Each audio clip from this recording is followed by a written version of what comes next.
Number 3 is rule of 100. So fundamentally, if you're trying to grow the business, I have never seen a business not grow when they implement the rule of 100 when they're starting out. And to be clear, this works for all levels. So it's either rule of 100 on your first acquisition channel or rule of 100 and ideally for 100 days, so 100 and 100, right? And if you're like, wait, 100 times 100, you're like, you're right, that's 10,000 actions. And what happens when you take 10,000 actions in one specific direction, you tend to get results. And the amount of like screenshots of like content and reach and impressions that I've gotten from people who actually tick the box 100 days in a row doing 100 actions, that they get their first customer, most people get it by like the 3rd week.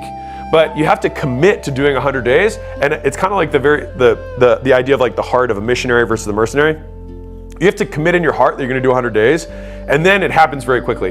If you try to do this for 100 days to try and prove me wrong, congratulations, you won. You're still not succeeding. Probably not the perspective, because it won't change anything in my life, all right? And so where this becomes a symptom that you can recognize in your business is volatility. All right, and I said this applies to all levels. So if you're a bigger business owner, you take the rule of 100 and you just apply it to new channels. And so if you're like, we run meta ads, it's like, great, well, we need to just take the same perspective on how we're gonna run YouTube ads or Google ads, right? If you're on the content side, it's like, we make reels, awesome. It's like, okay, we do it on this platform, we need to do this on a second platform. If you're doing outreach, every time you expand into the new platform or medium or channel, you would implement the rule 100 yet again. Now, if you're a smaller business, which most businesses are small by statistics and reality. 95% of business less than $1 million. So here we go. If your business feels feast or famine, meaning if you get a sale this week and then there's nothing and there's nothing and then next week you get one and then 2 more weeks and then 1, 2 and then another 3 weeks of famine, the issue is not that you have, quote, inconsistent lead flow. It feels inconsistent because the timeline you're measuring it on is too small. So if I were to look at it year over year, if you're the type of business that does a small amount of advertising, you might sell about the same number of customers every single year. But that volatility or the perception of volatility is a symptom of insufficient volume. You're not doing enough to get enough out. Now, if we expand that time horizon, let's say that we expand it to 30 days, and let's say that you on average get 3 customers a month, okay? 30 days, 3 customers a month. That means you get 1 customer per 10 days. And so that means that in 10 days, what we can reverse this into is that there is an amount of advertising that is occurring either through content, through word of mouth, through outreach, through paid ads, whatever, affiliates, people referring them to you who are partners or centers of influence, if you will, or we're sending you business, that in that 10 days, there's enough advertising for 1 sale to occur. And so the idea is, okay, well, if I can just look at the amount of advertising that I'm doing probably haphazardly over a 10-day period, and then do it deliberately instead of on accident on a daily basis, then I could take what I do in advertising in 10 days and do it in 1. And if I do it in 1, then I'm gonna get the same outcome as doing 1 sale every 10, and I'll get 1 sale every day. And so the companies that are doing 30 times more sales than you are typically doing 30 times more advertising than you are. Real. And so I've put this in perspective. I've seen, because obviously businesses fly out here every week to acquisition.com, so I know a lot of numbers around what businesses are doing at different revenue levels.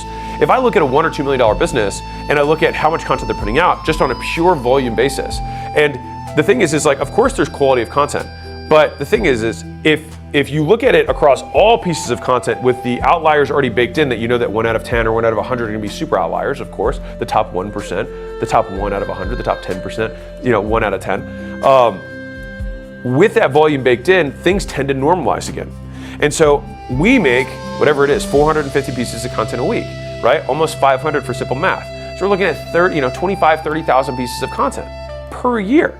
And many of the people that are at $1 million are doing something in the neighborhood of like 1 a day. And so they're doing 365 and we're doing like 25 or 30,000. And so we get 9 or 10 times the, way more than that. Sorry, that's 1,000 times.